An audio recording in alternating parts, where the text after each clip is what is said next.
Does your avoidant partner or your avoidant ex sometimes act in a very childlike, immature manner? Do they sometimes seem like they are just a grown child and they're emotionally immature? Well, that's because they are. Emotional maturity requires self-reflection. Self-reflection is how you grow emotionally. When you self-reflect, you are doing the polar opposite of avoiding. You're processing emotions, not suppressing them. You're reflecting on where you went right, where you went wrong, your shortcomings, your mistakes, acknowledging them and seeing how you can do better, taking accountability, reflecting on how your behavior impacts others. Well, that is very difficult and painful for an avoidant to do. And it goes back to their childhood. This is a person that received consistent childhood emotional neglect. They weren't given the love, nurturing, and care that they needed as children. They may have grown up in a stable household. Some did, some didn't. But they weren't given that love and emotional support that they needed.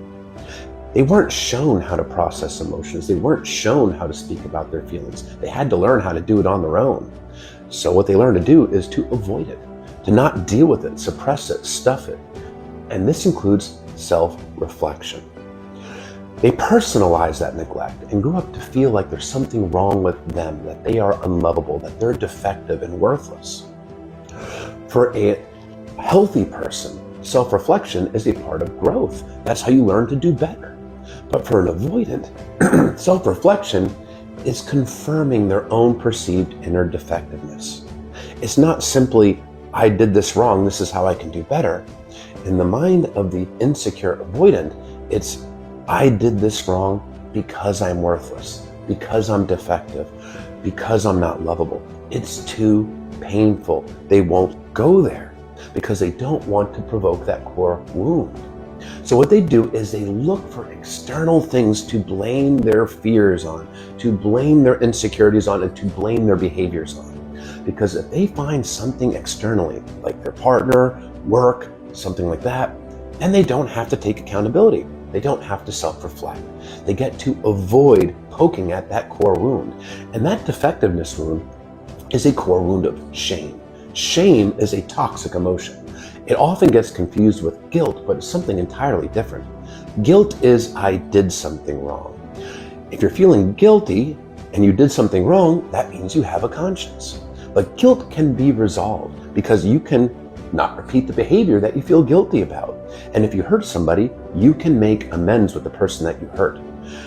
Whereas guilt is, I did something wrong. Shame is, I am something wrong. There's really no resolution to I am something wrong. That's why it's a toxic, hurtful, maladaptive emotion. But due to the lack of self-reflection, avoidants don't grow emotionally. They stay emotionally stunted at childlike ages. You may be dealing with a 25, 40, 50, 60-year-old adult, but emotionally, they're still a child because they have not self-reflected and grown. So you'll see childlike behaviors. They often need immediate gratification. They can be very impulsive, especially when it comes to things that give them that dopamine, give them that external validation. And when they get triggered, they can react like a child. I'm storming off to my room and I'm taking my toys with me. I'm shutting down, I'm pushing you out. Or when they get called out and tried to hold accountable, completely silent or even lashing out, but very immature reactions. So what you have is a person that grew in certain aspects of their life, their IQ, their ability to do their job, things that don't involve emotions, but they have the emotional regulation capacity of a young child, the ability to process emotions at the level of a young child. So if you sense that this person is emotionally immature, that's because they are. It's Peter Pan syndrome. They never grew up emotionally. They stay stunted. It is emotionally stunted growth. Because if you're not willing to look at where you went wrong, how can you possibly do better if you can't even acknowledge that you made a mistake, that you hurt somebody? If you can't go there, how can you possibly improve? And this is why avoidants often repeat the same behavior over and over and over and over again, repeating the same failed relationship cycle. It's because they're refusing to look within. They're refusing to take accountability because it's just too painful for them. Can they fix this? Of course they can. Many avoidants do get to the point in their lives where they are willing to make change, where they are willing to self-reflect. But usually that requires them hitting rock bottom.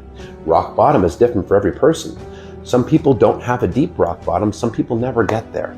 But rock bottom is when the pain of the consequences of their actions is so profound that they are willing to do anything, whatever it takes, to never have to go through that again.